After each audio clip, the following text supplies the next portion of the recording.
রোজকার রান্নার থেকে আজকের রেসিপি ইডলি। আজ বানাবো ইডলি।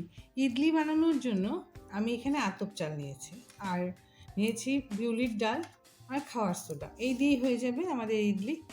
তো এখানে 1 কাপ ডাল নিয়েছি বিউলির ডাল, এই কাপেরই 2 কাপ চাল নিয়েছি আতপ চাল। এই দুটো আমি 3-4 ঘন্টা ভিজিয়ে রেখে তারপরে আমি দুটো একসাথে পেস্ট করে নেব। আর বেশি কিছু লাগেও না ইডলি বানাতে, আর খুবই হেলদি।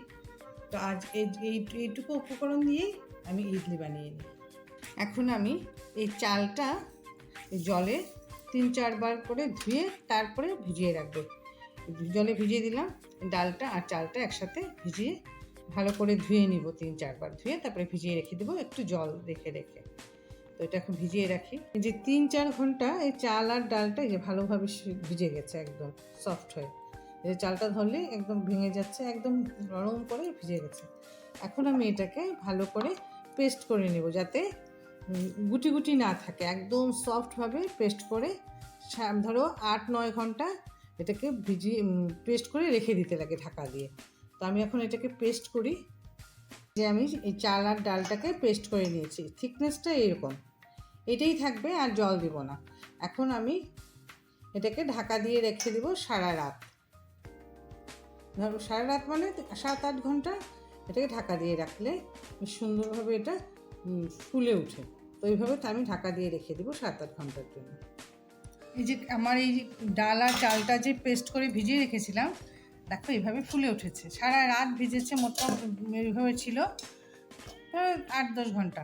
দেখো কি সুন্দরভাবে এই যে ফুলে উঠেছে, এটা এত সফট হবে এই যে এরকম করে।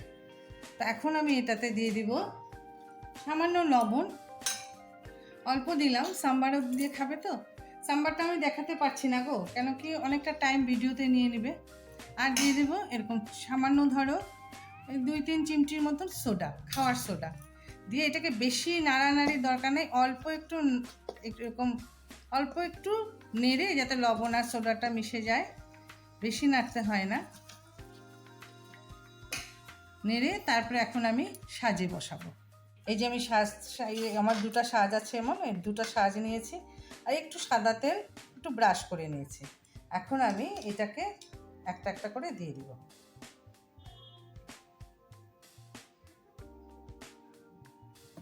এইভাবে সবগুলি, মানে পুরা একদম ভর্তি ভর্তি করবো না, কারণ ফুলবে তো, তার জন্য। তো এইভাবে আমি সব 2টা সাজি ভরে নিই, ভরে আমি ভাপে দিব। আমি একটা কড়াইতে 1 কাপ পরিমাণ জল দিয়েছি, জলটা দেখো ফুটছে, গরম হয়ে গেছে। এখন আমি এই যে সাজের এটা একটা একটা বসিয়ে দিব। জলটা বেশি দিতে হয় না, যাতে সাজের উপরে না ওঠে, এরকমভাবে জলটা দিতে হয়।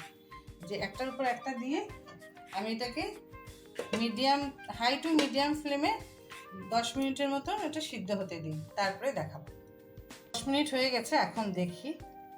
বাহ, দেখো কেমন সুন্দর ফুলে ফুলে উঠেছে।